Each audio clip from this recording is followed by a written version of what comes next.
Good evening, everybody. All right, I'm not going to take too much of your time since we've already pushed on through from the start. Welcome to our next panel discussion that talks about bringing the education into the world of entertainment and attractions. When we talk about education here, we're referring to the school programs and things that are happening in our curriculum and in our everyday, things that tend to be more on the boring side or learning, right? And how we bring that from a program perspective into theme parks or into water parks or into any other entertainment attractions. And how we introduce that and make the people kind of see a good of both worlds, right? A bit of that entertainment, but we're still learning something as we go through it. Now, without further ado, let me do my introductions over to my well-esteemed panel of speakers over here. Good evening, everybody. Good evening. Let's keep all our fingers and toes crossed so we don't come across any power outages. All right, I'd like to start off with the furthest end with Milton over here. He's got over 3 decades of experience in developing, operating theme parks, entertainment facilities, as well as FECs. And he's now playing an instrumental role in changing the landscape of entertainment in KSA through his position as the Vice President of Parks in Silla. Welcome, Milton.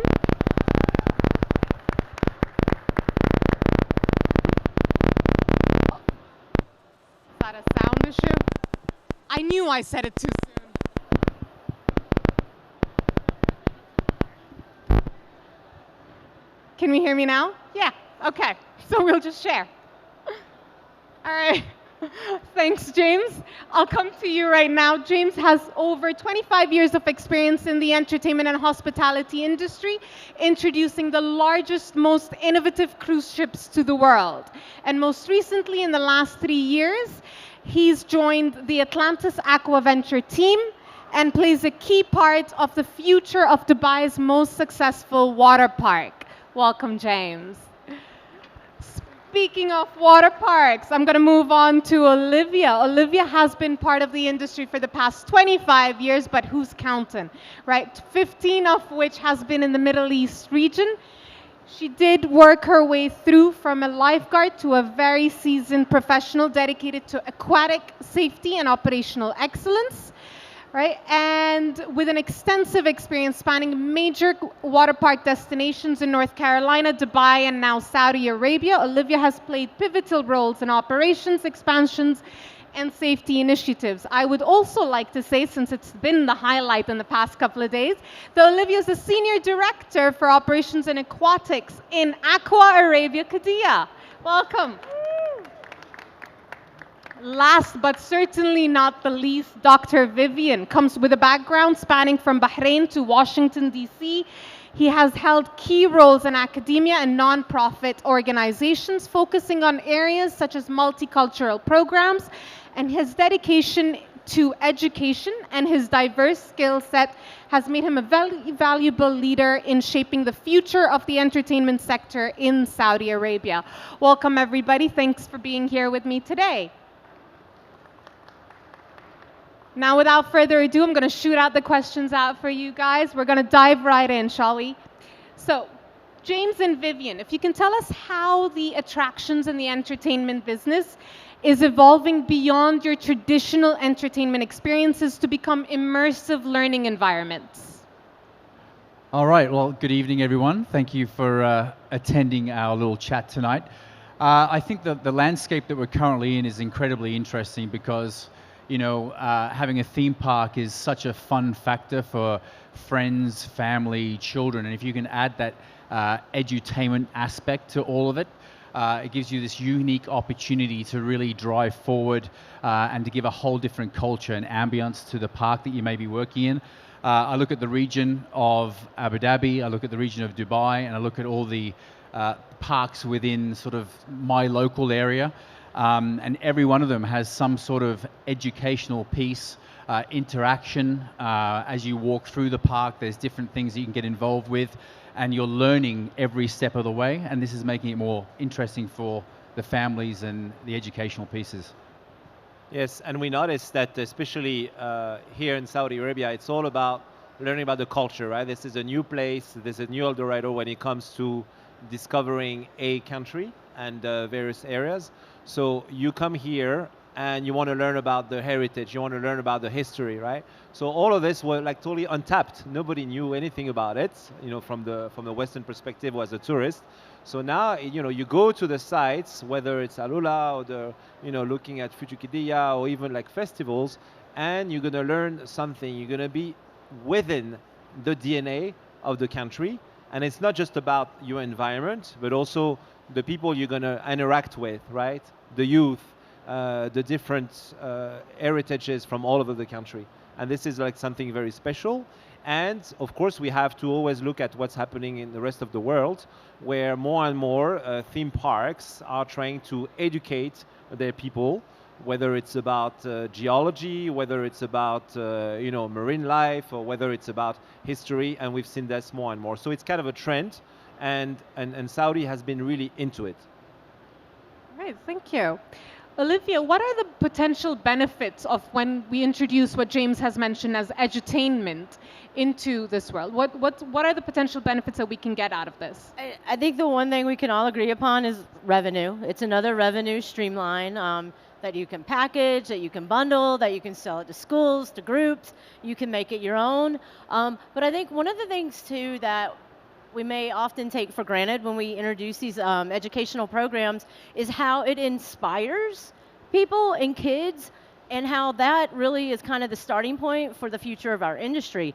And I'll revert back to my days at Atlantis with Dolphin Bay and just the back of house educational tours, exposing kids to veterinary services and training of animals, and thinking that that moment and that small educational moment could have been kind of the turning point for a little kid to be like, I want to do that when I grow up.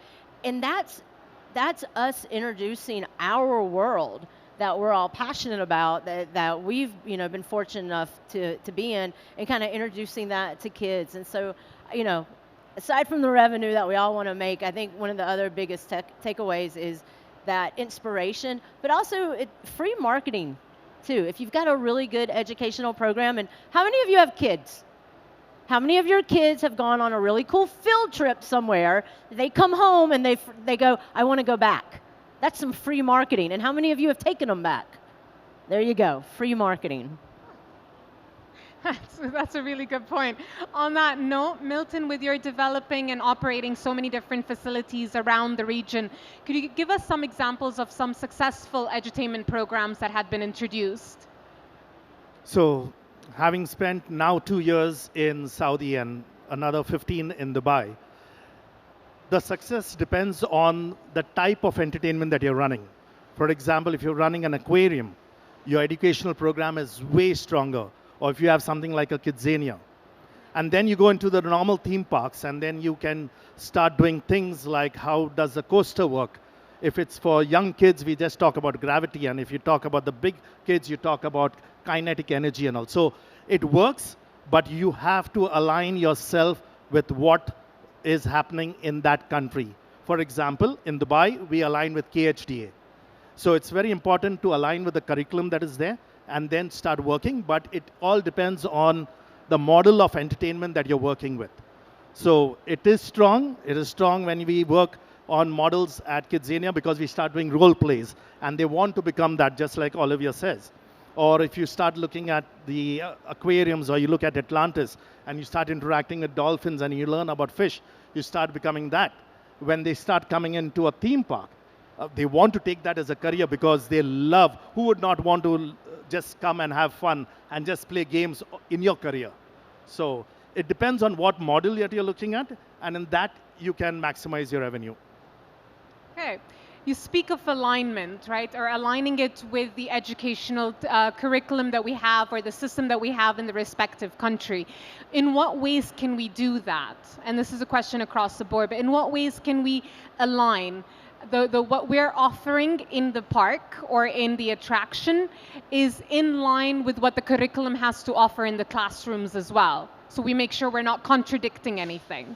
Vivian, if you may. Yes, so like for example, what we do at the Saudi Entertainment Academy, this is the only entertainment academy in the region, right? So we learn every day. So basically, we have to listen to the needs of the market. This is number one, and of course, what the parks are trying to do. So what we're trying to communicate. So it happens that we have advisory boards. We actually have an apprenticeship model, vocational programs, that you've seen in the West. And it really works wonder, right? And I'm not saying it's perfect. And of course, where people on this panel, we work with Milton, hopefully soon with Olivia, maybe one day in the Emirates. But they always tell us, you guys should adjust this and should adjust that, so it's more in line what we need. But what we've seen as a trend in the country, the past couple of years, we really focused on the operational aspect, right? So safety, crowd management, visitor experience, but more and more, it's about this concept of edutainment that James was talking about, right? So how do we bring the best experience, in terms of training, so when they actually boots on the ground, they know how to communicate this and share this passion. But of course, it's in their DNA. They know their country, so they can share that. But how do we do it in an effective way, right? With a big smile and understanding the values and actually the message of what we're trying to communicate. Good. So at Atlantis, we've had the last couple of years for us, particularly with our Dolphin Bay and our Sea Lion Point. As the world changes, as the times change, education for our marine mammals is extremely important. And we've spent a lot of time and invested a lot of time and money over the last 18 months to reinvent our educational programs when it comes to interactions with our dolphins and with our sea lions. Specifically with our dolphins, we have 33 dolphins. We had one born in captivity last year, Kai, beautiful. But being able to share a message with our guests that is in line with local educational schools, with GEMS and partnerships, bringing the children into our Dolphin Bay area, teaching them more about the actual dolphins that we have, not worrying about holding onto a fin and being pulled through the water, but letting them know what are the dangers for these dolphins in the wild, why do we have them in captivity, and just passing on that very strong educational message that is also somewhat entertaining at the same time. We wouldn't do it if it wasn't. And going back to Olivia's point where, hey, little Johnny can go home and guess what? He wants to become a vet, right? So these young'uns are going to be the future for that piece. Okay, interesting. All right. Now, a lot of times when people refer to learning or education, right, their minds automatically go into this is boring. This is going to be mundane. This is just going to be what I refer to as the ugh factor, right? Like, okay, who's interested? Nobody really cares about this, right? Now, how can theme parks and attractions effectively integrate these different educational programs and elements into their experience without sacrificing the entertainment element? Because at the end of the day, that is the business that we are. We're here to entertain more so than educate, although we're loving the concept of bringing the two together. So Olivia, perhaps, if you can share with us how. So lifeguard at heart, water park background, and I immediately go back to, junior lifeguard programs, and what the educational aspect of that, and teaching and doing and showing. And to me, that's not boring. Being able to teach someone a skill that could potentially save someone's life. When you have a junior lifeguard program, you teach them the basics of water safety and rescue and first aid, and then you give them that opportunity to actually take what they've learned and apply it right then and there. And if you've ever been a part of a junior lifeguard program and you've taught a 12-year-old girl how to do a rescue, and then you put her on stand at a water park next to a lifeguard, and she's lifeguarding with them, that's not boring, And I think when you have those educational courses where you teach it, but then let them do it. Let them go and weigh out how much we're going to feed the dolphin, or let them go and once again, I'm a lifeguard, not a roller coaster technician, so let them go tighten a screw on a roller coaster. Safe, right? Yeah. So I think it's the interaction of, I'm going to teach you something, but then let's go in our park and let's do it. James? So I can use an example of, we hear education, boring, stigma. How can we change that? So recently, we've tried to add some educational pieces to the activities that we do, particularly in the water park, Aquaventure, and one of them is like, 6 out of 7 days we have a resident DJ play. So for those of you that have been to the park before, our first tower, Neptune Tower, has the leap of faith, and there's a bridge that goes across the top. We put the DJ up there. It's amazing. We've got a great sound system now. Like, it really has added a really awesome vibe to the park, and we do our sunset sessions in August. But we actually do a learn how to DJ element for anybody. So we have activities that are publicized, advertised on the screens that we have in the park. And as the guests are in the park, if they don't want to wait in line, right? Hey, I'm going to learn how to be a DJ. So like between 1 and 2 p.m., I'm going to be up with DJ Vicky and learn a bit about beats per minute, right? It's not volume up, volume down. So you actually got to try and mix it. And it's been a huge success. And that is a fun factor, education, going home and taking it to the next step if they want to, or come back and have more time with our DJ. So that's one example. And also feel like sometimes theme parks have, it's like the other way around, education through theme parks, but theme parks help you educate on some of the tough topics, right? So I remember there was this theme park in France. I know there's no bias, I promise, but there was called Volcania. So it was kind of an area with extinct volcanoes, right? And it's geology. I mean, you guys remember your geology class. It was pretty boring, right? But they see the old volcanoes, and then in 360 and 3D and natural disaster and the lava, and there's a cool ride. And the kids were like, wow, So this is really a great way to communicate something. So I think as long as you integrate it into the regional environment, right? And then to help to pass a message that maybe it's a difficult one, right? Dolphins are more glamorous than volcanoes, but still, you see the dangerous aspect of it, and the fact you're in a situation that could be dangerous, and then you learn about something that was 3,000 years ago, and it's exciting, right? Yeah. So again, they have a responsibility in the community in terms of impact. Yeah, I actually very much like this, where we're taking a lot of the theming and a lot of the design to support the educational element that's already there in the classrooms, right? That's really interesting point.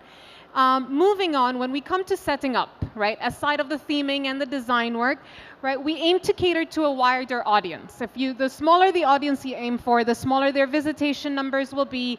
The smaller your visitation numbers will be, obviously your revenue will not flow as much, right? So when we're looking at a wider audience, the entire family, all ages, right? And people coming from all around the world. We're not only looking at just the domestic, but we're also looking at a global. And even if you look at the domestic, there's a lot of different nationalities blended in, right? How do these educational initiatives cater, or how do we support in making those educational initiatives cater to the different age groups and the learning styles and backgrounds they come from? James?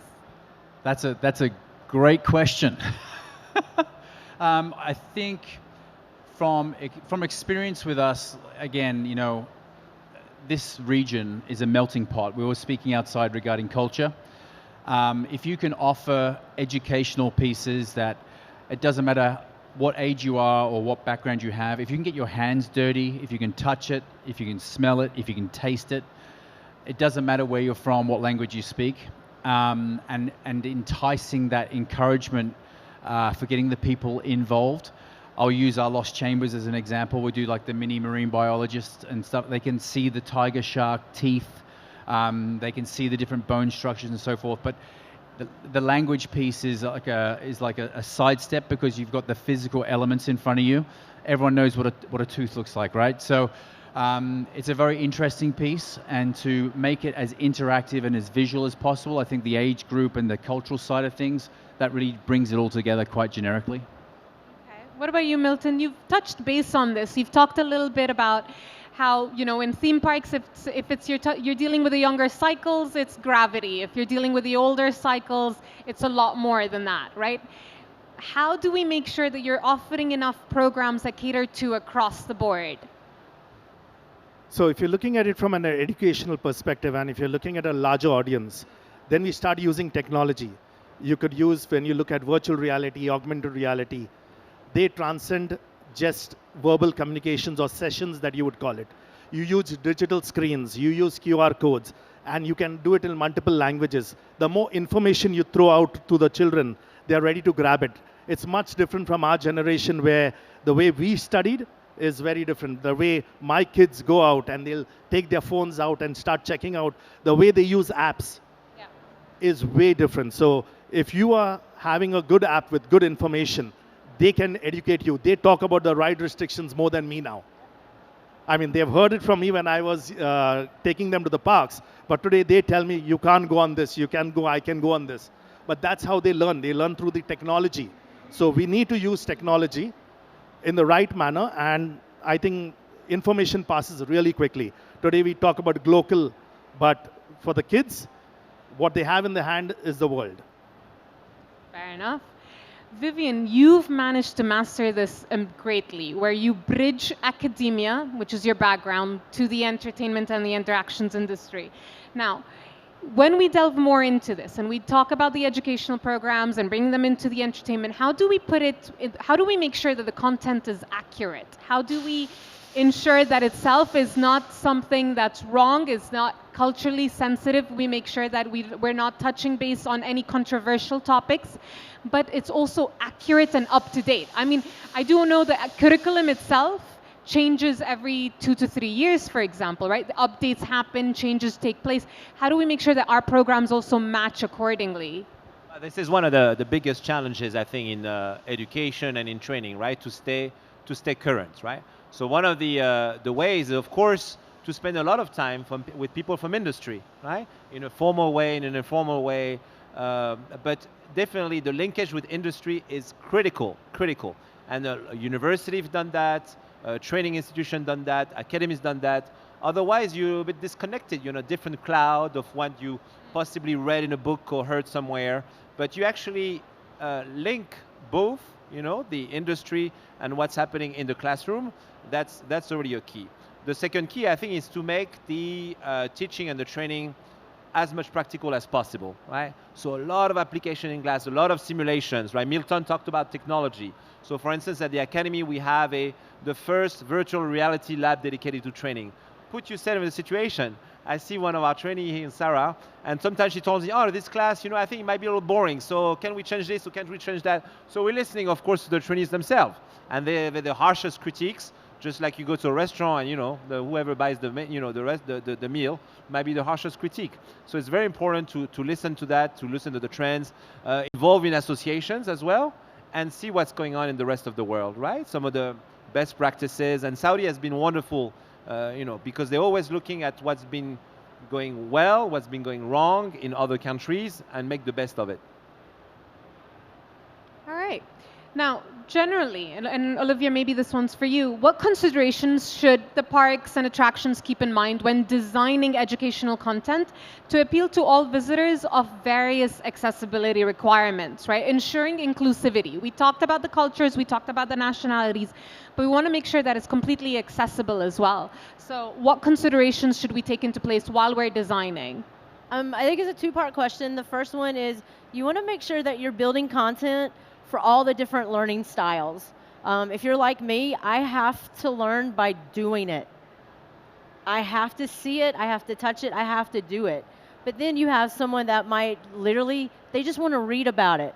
They want to hear about it, and that's how they learn and process it. So I think when you've got the idea of what you want to teach, you do have to cater it to each of those learning styles so that you're not leaving anybody out, and that everyone can take away the same information by the way that they learn.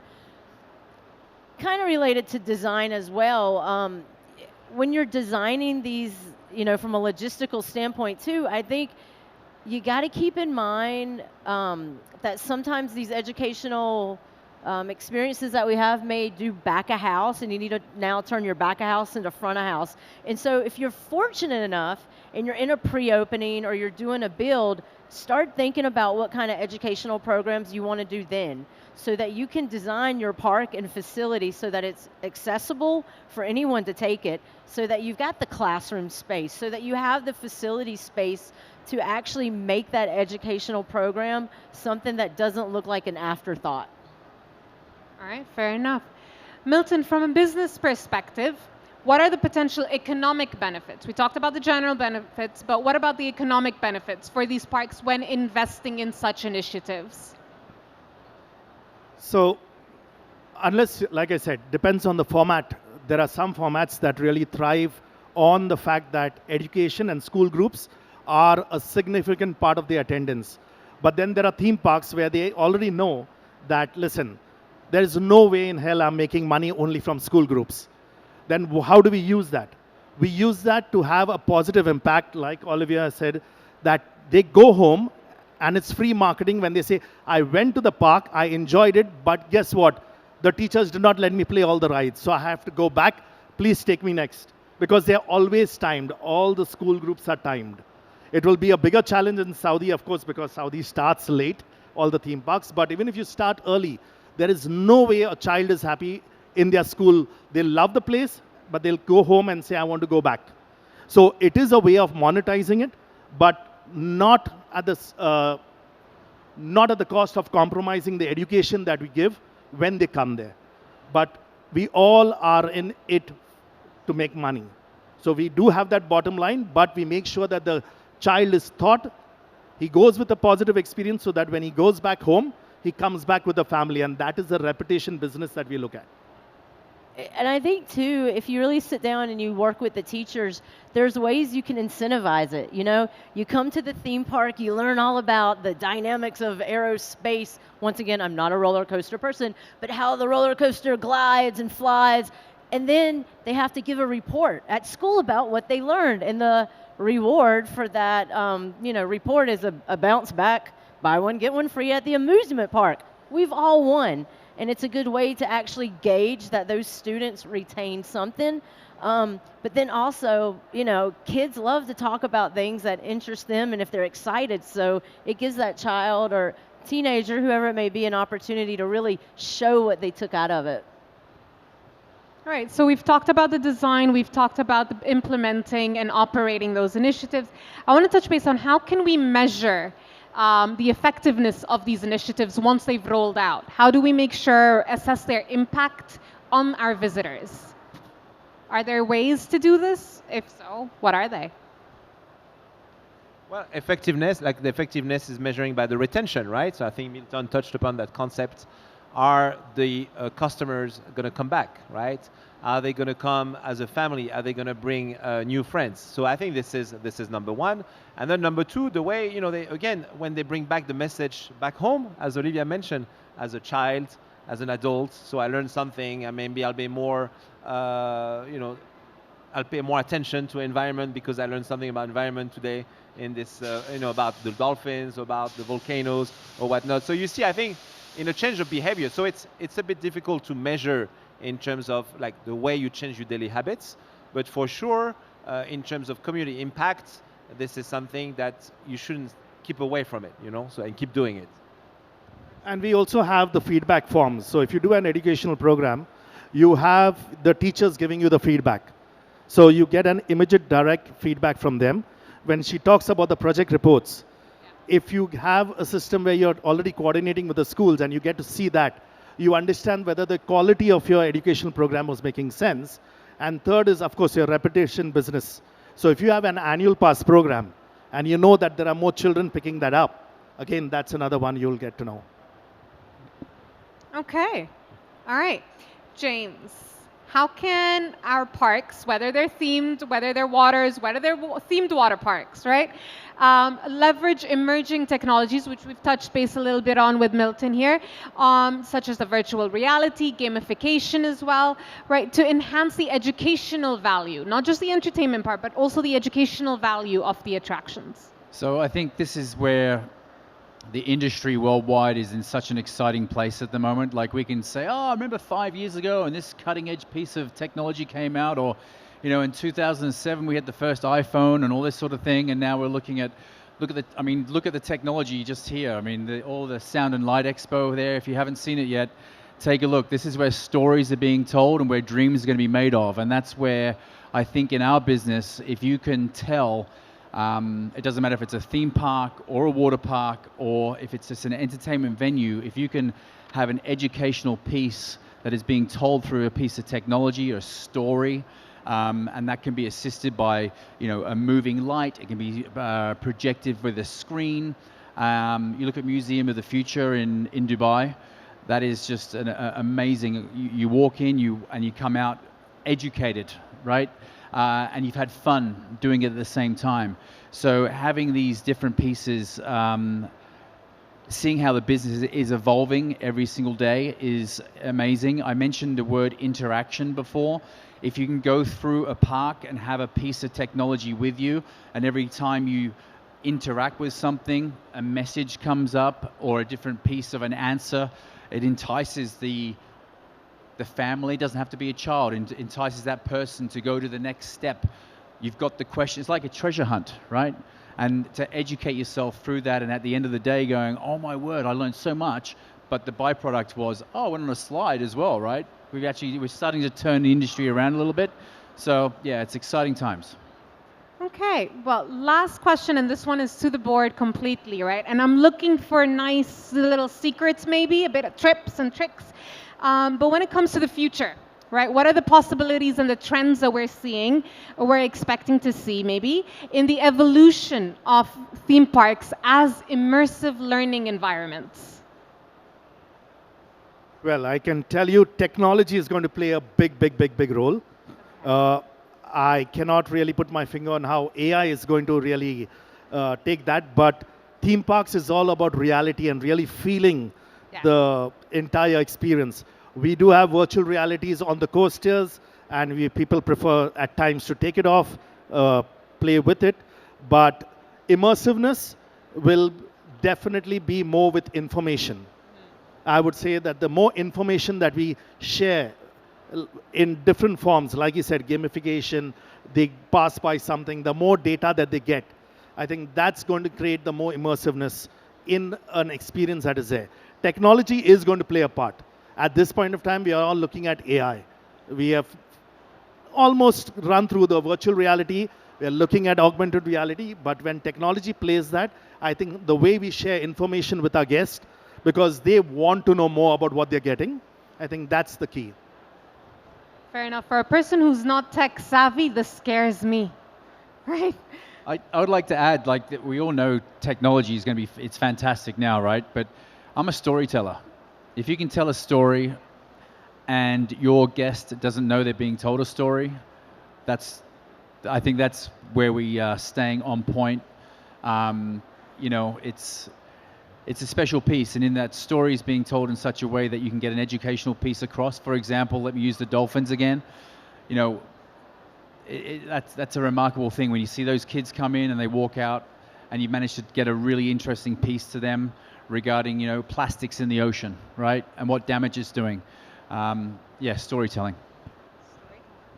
Well, I'm not a hippie, but I think if you're in touch with nature, I think this is one of the key as well. And especially when you look at the amazing environment here, what you can discover. You remember, like, some of you maybe have seen the campaign about Saudi tourism, and Messi like kicking off some corners. Saudi is all about the desert and this beautiful water and beach and so forth. So I think one of the key of the theme park is really to promote the current environment, right? To be somewhere with, again, under the water, on top of the hill, like exploding outdoor, and to reconcile this and like well-being and nature, I think is one of the things that we've seen more and more. And again, it's not me reading a crystal ball, but really what we hear also from the field and from some of those regions and provinces all across the world who are really promoting the connection with nature to educate. So this is number one. Number two, I think also in terms of the educational piece on the other side, where children, students learn about what's out there when it comes to entertainment. It's not somewhere that you're going to just like waste money and your parents are angry with you, but something you're really going to learn something, and you educate from the youngest age all the way to to college about the benefits of being there in a park and learning something about it. I think the biggest trend we might see here in Saudi is that education experience starting before the park even opens. There are so many projects going on right now, and a lot of us have really good relationships with universities and colleges that we're bringing in those students, and we're giving them those educational experiences in parallel to their classroom education, and kind of showing them what that pre-opening and that build-up is, everything from the design to the development to the construction to the commissioning to the opening. And I think there's going to be a bigger focus on that in the future with all the giga projects and looking for talent and, you know, the next generation of doing what we're doing now. So I think that's going to be a big trend, especially here in the Kingdom. Okay, well, so to wrap this up, to sum it up, the future of educational programs in our theme parks and our attractions: technology, storytelling, well-being in nature, and the future of our young talent pool growing within the region. Thank you very much, guys. I'm going to open the floor for any questions. I'm hoping there's a mic. If there isn't, the louder you are, the more welcome you are. But by all means, any questions? Yes. Yeah, thank you. Well, first of all, thank you very much, because it was really, really interesting to hear all the points that actually relate to what other people does. So you start feeling that you're not the only crazy person in this world. And yeah, I'm not a hippie hater, I think, but I come from the back of house, just like you. And I think it's very, very important to understand that we are creating a path for the kids that are visiting our parks. And I mean a path because we are starting in a point of zero knowledge with them, and we are finishing when they go out with certain information that they take with them, and they're supposed to use that information later on. However, I feel that we are leaving a kind of a hole in all between this, that is the professors, the teachers. I do believe that should exist also dedicated programs for them that actually allowed us to continue that education into a further future, even without our presence over there. And even after the professor, the teacher is not there, that the kids, when they grow up, or even not even there, they start having an impact directly in their country, in their environment, and all around the world. So my question for you guys is, how do you think that we can put all this together? Should be as separate programs, should be conceived as a whole program and work in segments, or how would you implement something like that? Good question. One thing I've found since working in the region is that we're very good at working in silos sometimes, and understanding the process. It takes it, like if you're new to the region and you're new to the park that you're in, getting to know your fellow colleague, it's very important to understand the stakeholders that are involved. So if you're working on a new project, or let's say educational piece, it doesn't have to be just the entertainment department or the veterinary department or the food and beverage. You need to get everybody in the same room at the same time, talk about what the common goal is going to be, put that plan together so you can deliver something that's absolutely amazing. I think the most important thing is communication, getting those stakeholders together and making sure the message is clear, so the delivery is going to be crystal. Thanks. All right, room for last, yeah? Oh. Excellent panel, thank you so much. Excellent socks also, spectacular. It's never been harder to get young people's attention, and our industry gets young people's attention. So there's an argument to say we have great responsibility there with what we do with it. Sustainability is something that's integrated into our thinking now with how we develop, how we build, how we design. How far off do you think we are education being like that, where it's integrated into the thinking? And does it have to be a revenue generator to get consensus or support at a senior decision-making level? I don't think we're far off at all. I think it goes back to getting to to educating people early on in your process, and if you're developing a property, what are you putting in place when it comes to sustainability, and having college kids and high school kids come in and be a part of that. Make it a discussion. You know, there could be a student that gives you a solution to your problem, and you implement that into your design. So I don't, if anything, we're behind by not bringing in that educational aspect in at an early design, and making them a part of it. Thank you. Okay, well, we're running out of time, and there's a session that happens right after. So I'm going to leave the floor. Thank you very much for attending. Thank you very much, my speakers. That was really incredible. Have a lovely evening.